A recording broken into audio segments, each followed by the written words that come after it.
Il y a cette image, Gérard Manet, le respect des Gilets jaunes sur la tombe du soldat inconnu sur l'Arc de Triomphe, mais ces scènes de violence incroyables autour d'un monument français.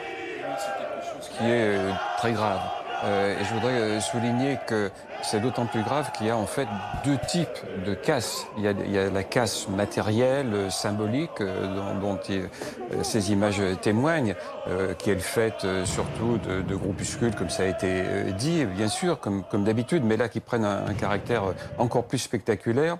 Et puis il y a une autre casse, en tous les cas un autre risque de casse qui me paraît nécessaire de souligner, qui est une casse institutionnelle. C'est-à-dire que là, on est vraiment dans l'insurrection. On a entendu beaucoup de gilets jaunes qui se prétendent par ailleurs pacifiques, mais dire qu'il faut que le président de la République démissionne, qu'il faut que les députés démissionnent ou viennent avec eux, qu'il y a des menaces de mort à l'intérieur même du mouvement des gilets jaunes. Un climat inquiétant, finalement. Il y a le risque d'une casse de la démocratie. On a bien vu, avec la promesse, mais totalement informelle aujourd'hui, de renouvellement de la démocratie.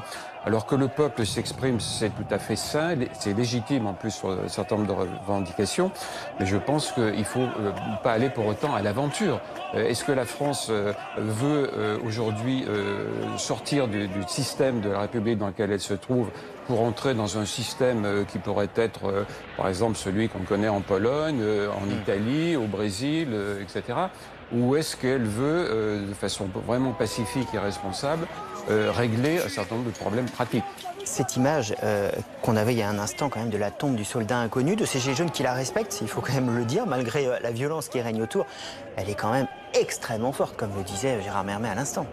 Oui, elle ressemble comme à une prise de guerre, en tout cas une prise de guerre visuelle de la part de ces gilets jaunes. On ne sait pas très bien comment il faudrait les appeler. Ils ont plutôt l'attitude, l'allure de casseurs, certains avec le visage masqué. Et évidemment, le symbole est pour ces personnes qui sont autour de la tombe du soldat inconnu, le symbole est celui d'une victoire, d'une conquête, on va dire un peu dérisoire d'un tout petit bout de mètre carré au cœur de Paris et qui fait ce type d'image.